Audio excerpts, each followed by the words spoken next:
So I'm going to talk about a scalable verification solution for blockchains. This is joint work with Christian Reitwiesner, Sami Michaela, and Robbie Ben Farzad Segedi, and of course all of our open source software contributors, and we're grateful to everyone who's given us advice on this project over the last few years.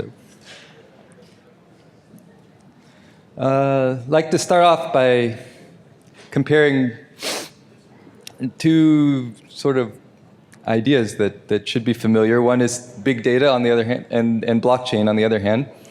So when you think of big data, you're thinking like your Facebook, your Google, your Amazon EC2. So when you hear these, what comes to mind? You think storage, you have a place to store data, you have a way to perform computations on the data, and you have some sort of privacy that sort of gives you hierarchical access, as this person can access this and this other person. Everybody has access to different things. That's what makes Facebook go, right? So blockchain, on the other hand, what do we have? Storage, we don't really have storage. We're really pressed for space, right? I mean, your Bitcoin blockchain might be 100 gigabytes, but you're not storing JPEGs and videos up there. Computation, we don't really have computation yet either. I mean, you have smart contracts, but this is they're pretty limited bandwidth. So this is where Truebit comes into the picture. We're bringing computation onto the blockchain, and in terms of privacy, I guess we've sort of made a trade-off. We've traded in privacy of big data in exchange for these other properties, which I call immutability, equality, maybe democracy. So that's sort of the new world that we're living in here. And the other thing you think about when you talk about big data is communication, right? The internet. There's some way that you have of communicating between the different parties that are involved in the network. And Truebit is also involved in this piece of the puzzle as well. The original inspiration for Truebit was the Doge Ethereum bridge, right? There was that's supposed to be a bridge between Dogecoin and Ethereum, where you can sort of burn your Dogecoin unlock them on the Ethereum side, run them in a smart contract, and then burn unlock, and voila, you have your Doge back. So that's where we started. Now, let's also look at how does Truebit fit into the big picture here of scalability, right? So you have there's a few main ideas, different ways that people have thought about scaling blockchains along the lines of between the big data model and the blockchain model. So one is called sharding, and that's where you have a bunch of transactions, you break them into little pieces and somehow split the work up among many different parties. A lot of them are using Byzantine consensus type methods. Of course, you could also see by where the icons are on this page, where sort of the action is versus, like, say, academic action.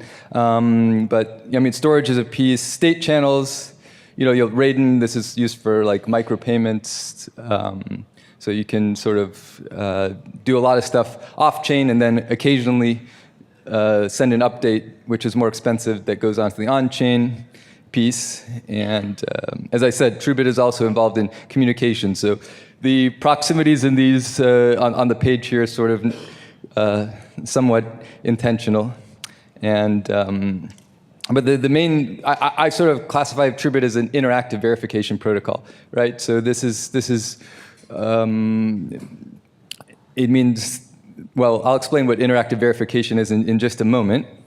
But the problem that we're solving is large transactions, right? You have big, we don't assume that transactions that are coming in are small. We take them that are large computations, and some transactions you might not be able to break into smaller pieces if you're doing, some sort of deep processing or computation, okay? So let's start off. What's the problem that Truebit is trying to solve?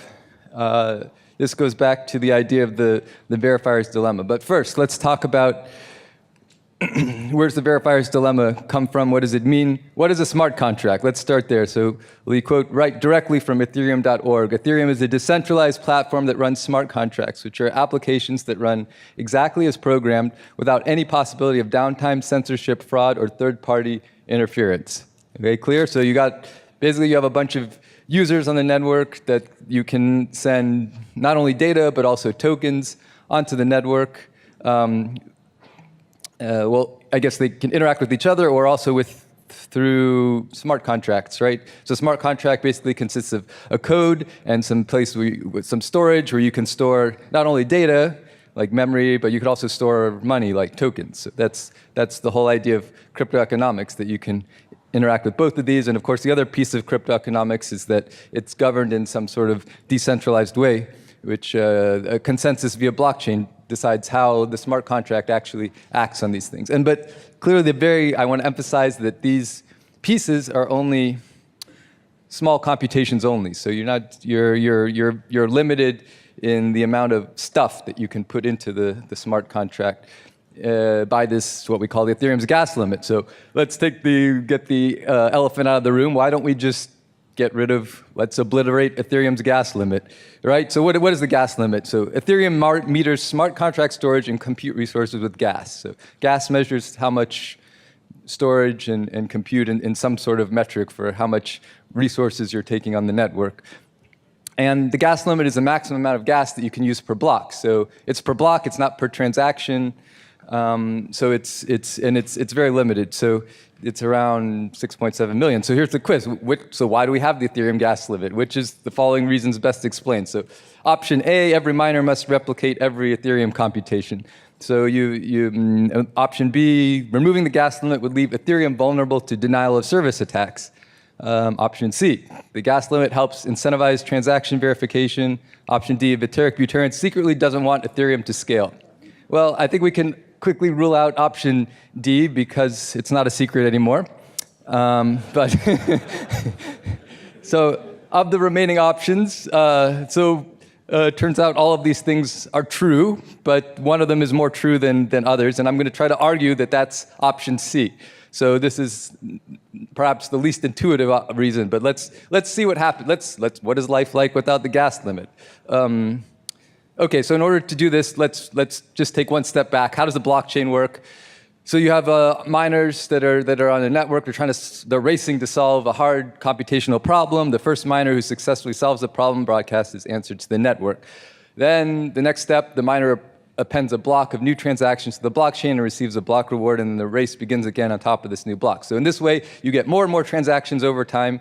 They stay on there forever, and the blockchain gets longer and longer. So the security assumption that goes back to the very beginning of Satoshi Nakamoto, he said that more than half of the miners faithfully follow this blockchain extension protocol, regardless of financial incentives to do otherwise. So really, does this assumption reflect reality? And I mean, we've sort of seen people deviate from Bitcoin protocol from the very beginning. I mean, mining pools were not designed into the original protocol. So it's a bit of a rhetorical question, but in what way are people rational? So let's take a look of what happened. If some of you may remember back on July 4th, 2015, there was a fork.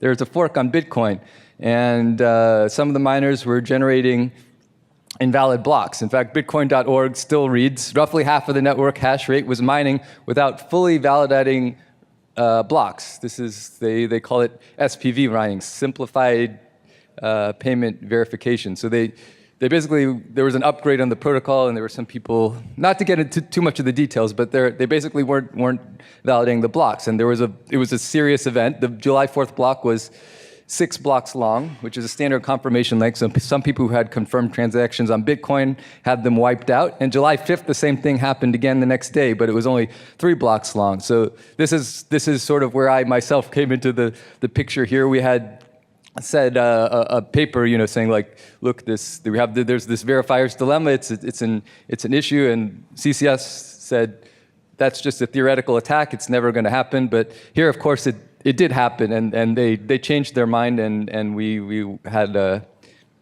paper in CCS. So the question is, why did mining pools fail to validate? So sort of, why would you skip? So let's consider the world without the gas limit, right? So you have someone here who's bringing in a heavy transaction onto the network, right? So it's pretty heavy and it's subsidized. So he's included some sort of massive transaction fee. So of course, a miner will show up and say, sure, I'll include that. He's happy with the transaction fee. But the other miners on the network get totally confused. They don't even know what to do.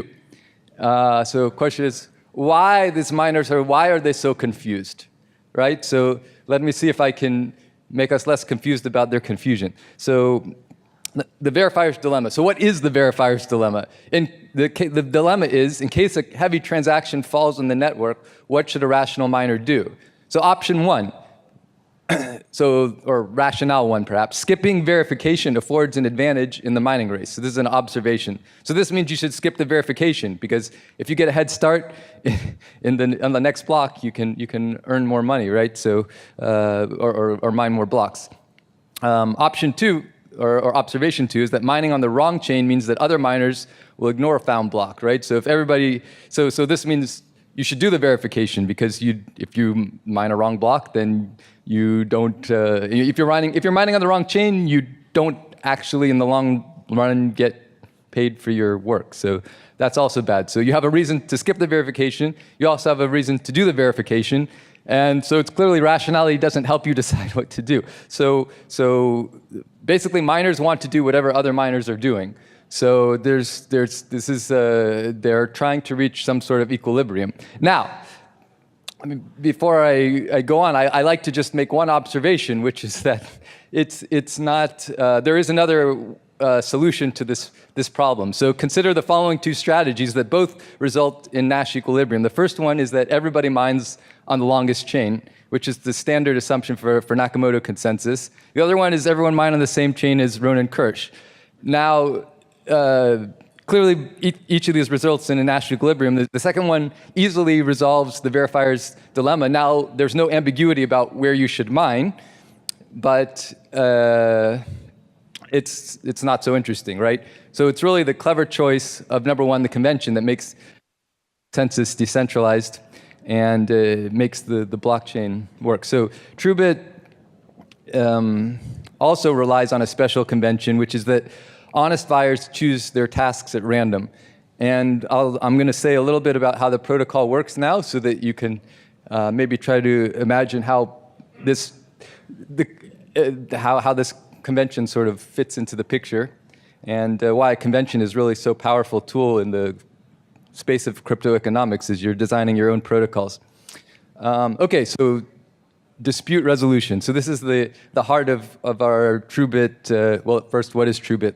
Let's not get ahead of ourselves. The verifier's dilemma is something which prevents smart contracts from running for more than a fraction of a second. That's a fraction. Pardon.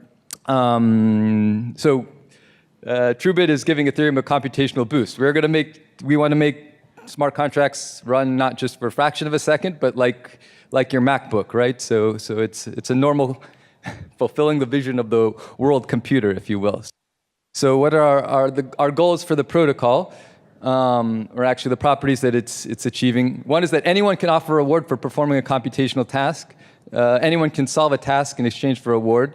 And most importantly, the protocol guarantees correctness of the solutions. So we don't want to just compute stuff, we also want to get the right answer. And here, when I say the word anyone, I mean we're including smart contracts and any pseudonymous address that might be on the network, okay? And we achieve these properties based on two assumptions. One is that smart contracts compute correctly. This is just an empirical observation. And the other one is that agents are rational. They participate in maximized rewards. So if there's a mining task to be done and there's a reward for doing it, people will show up. And if there are ways that they can do to get more money, they'll do that too. So those are basically our assumptions for the network. And I would like to point out that formally, Truebit itself is an Ethereum smart contract. So you can think of it that way. Okay, and in order to explain a protocol, I just want to review quickly what Merkle tree is. So this is just a tree structure that is going to be handy for this discussion, in which every child is the hash of its parents, okay? That's it. And this allows you to force some sort of commitment at the root, right? I mean, if you say the root here, then that means it's hard to fake the things that are above it retroactively. So Truebit is a unanimous consensus protocol. So anyone in Truebit can challenge a computation by what we said, taking it to court, right? So, and who lives in this court? Well, it's the judges. The judges are the Ethereum miners, right? So we assume that the judges they're always correct, but they have limited computational bandwidth. Okay, so how does it work? So you have a solver who comes in and says, I did this computation, and a challenger who comes back and says, no, you're wrong. And of course, I say, let's play a verification game. He doesn't have a choice. He has to, he's taken to court and he has to play this verification game. So anybody on the network the point is that anybody on the network can raise a challenge and bring it to the court. So how does the court work? The court works by pinpointing the disagreement, right? So we have to make it small enough that the judges, who are very limited computational power, can actually decide whether the computation was right or not. Okay, so your solver says, here are the Merkle roots of my computation. He listed them all out. And he says, do you agree at the halfway point, n over 2? Right, so clearly they agreed on the input because how the task is given there on the blockchain, and they don't agree on the output. So you go halfway through and says, did you agree here? And she says, no, I don't agree. Okay, so what about step n over 4? Says, yeah, I agree there. Okay, so now we're getting closer. And then finally, do you agree at step 3n over 8? So about halfway in between those two. Says no. Okay, now since there are only 8 steps, the miners can now just go and look inside of that, run that one particular step on chain, and see whether this computation was done correctly. And it's very important that the computational steps are identical across all the platforms, right? If everybody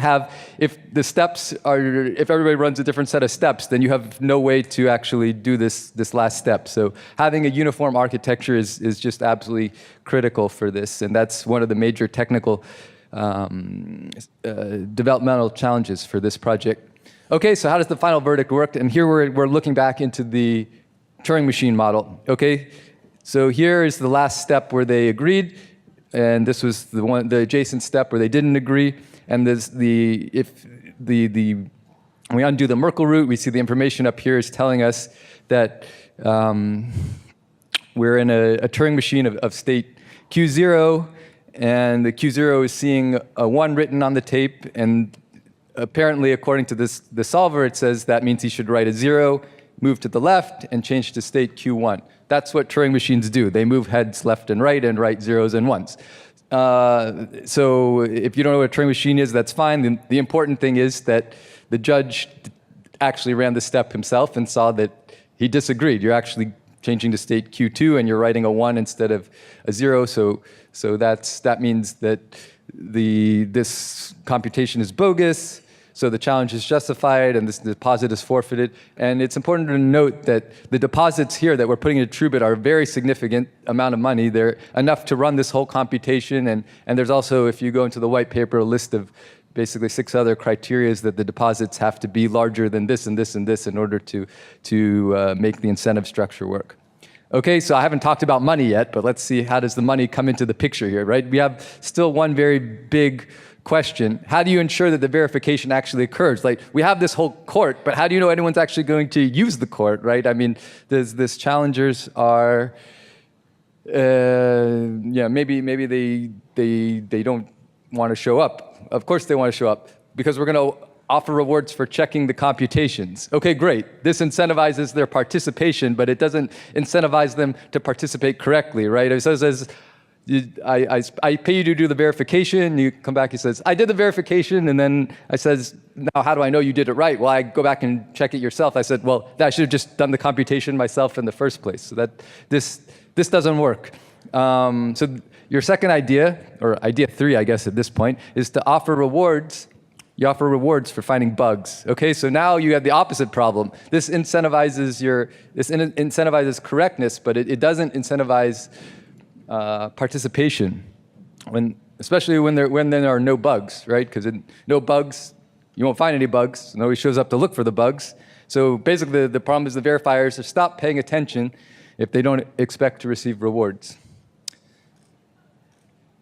OK, so this brings us to our last scalability idea, which is the forced errors. So what we do is offer a bug bounty and provide expectation that bugs will actually exist. So this is Truebit. So what we do is we occasionally, the protocol forces the solver to occasionally make a wrong answer. And that ensures that mistakes actually happen, so people are there to look for them and they can actually be incentivized properly. OK, so, and of course, we want these random errors occur unpredictably and not every time, but on the times when you don't have a forced error, then the solver still thinks the verifiers are checking, so this means that he's still going to give the right answer. Okay, so ideally you're never going to use the court system because everybody always gives the right answer when there's not a forced error, so the whole thing is supposed to work. So that is, in a nutshell, is how this system works. And I think we can sum this up with a picture. Very interestingly, Simon de Rouviere came up with this picture for Truebit even before we had the incentive layer of Truebit back in, I guess, sometime in mid 2016. And this is a picture. He called it the Panopticomputer, named after, of course, Bentham Foucault's Panopticon or Panopticism, depending if you. It's actually so. This idea of a Panopticon has taken physical manifestation in the state penitentiary in Joliet, Illinois, and also the Presidio Modelo in Isla de Pinos in Cuba. And what you see here is a tower in the middle. It's a prison. It's a prison. So all the prisoners are around on the outside. In the middle, there's a tower. It's a watchtower monitoring the prisoners with really bright light, so the prisoners can't see where the person standing in the middle. They can't tell what he's looking at, right? In the tower. So because they can't tell who he's looking at, out of fear that he's actually looking at them, they behave correctly. And as you see in the windows here, there's a lot of open space. So you don't have to lock up. It's not a high security prison. Everybody just behaves well. So and it can be done completely anonymously, as Michael Foucault wrote in his book. We have seen that anyone may come and exercise in the central tower the functions of surveillance. So this is a beautiful summary of how this protocol works. We can go into the details. You can check out their paper there are lots of, as we said, the devil is in the details, and the devil's, I don't want to say the devil's in our paper. The details are in our paper. So you can check it out. I just wanted to sort of give, in the last few minutes of this presentation, talk about some of our development work. So WebAssembly is we've moved to a WebAssembly architecture. There's sort of, I step back here. We need an architecture in which a single computation step can run inside of the Ethereum gasLimit, and it has to fit inside of it in a single Ethereum transaction. So WebAssembly gets us close to a sort of simple architecture, but it doesn't get us quite all the way there, so we have to still break it down a little bit further. And fortunately, since the time we started this project, there's been a lot more contributions and testing by Apple, Google, Microsoft, Mozilla. So WebAssembly is being used by other projects as well, like eWasm, Dfinity, Parady's also using WASM, so it's becoming very useful for the community, partly because WebAssembly is supposed to run in everybody's web browser, so it's also can run across blockchains in a uniform way, so everybody's running the same thing. So here's in a picture how our system looks. So the pipeline is thus. So when I say TVM, I call it the Truebit virtual machine. It's this part that's sort of dark green on the side here. It's the off-chain interpreter piece that creates the list of computation stub steps, and the on-chain stepper, which is what the piece of the work that the judges are doing. Okay, so you have a piece of C code that you want to run, and somebody wants to run it. It's either a smart contract or one of these pseudonymous parties, and they kick this into this program called Mscripton, which we've worked into the Truebit virtual machine off-chain piece, and that generates C code, transforms it into this WebAssembly, which is then created into the list of steps, like we had in the you create a list of steps for the computation. Okay, and then those are, of course, available for the judge to run it. The WASM task is also sent into the incentive layer because that's how we generate the task. And then the incentives are all there to sort of make sure that the things work correctly. And there are some details here. For example, we have a jackpot repository, which is a bunch of money you put in to make sure the incentives are going to work correctly. We've had a lot of contributions from the community in terms of just the protocol level over the last few years. So updates coming soon in the white paper. A lot of projects are interested in, there are a lot of different ways you can use this system. We are ourselves have been focused on this building the Doge Ethereum bridge, which is we see that will become a reality soon, and so we're happy to give that back to the community, which people have been looking for that since the beginning of 2016. Anyway. We are, just to wrap it up, we have a project website, and we do now have a Reddit, Medium, GitHub, Twitter. So welcome everyone to please follow us along, contribute to our code, and generally engage with our project. So thanks very much. Thank you, Jason. Any questions?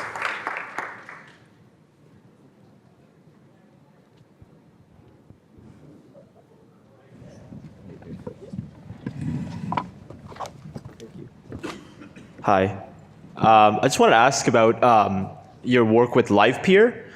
I noticed on your website that you guys have some projects you're working on with LivePeer in relation to, I think, scalability. Could you talk a little bit about that? Sure. The LivePeer project is doing what they call decentralized live streaming video. So it should be anyone can broadcast a video, anyone can watch a video, and you're either paying to send or receive the video. And the place where Truebit comes into the picture is in the transcoding process. So you want to also create this video into many different codec formats. You want to do it in different streaming resolutions. And that's an expensive process, especially to do in real time. So as I said, if you're trying to stream the Super Bowl, you don't want to end up watching Barney and Friends. So occasionally, Truebit wants to make sure that you did the transcoding correctly, right? So the idea is that basically the way they have it set up is we sample some of the transcoding gets kicked out to Truebit, and if it's being done correctly, because Truebit actually, you treat the Truebit as an oracle that always computes correctly, then the person doing the transcoding should get rewarded for doing that. Thank you. Yep. Any other question? No? Okay. Thank you. Thanks.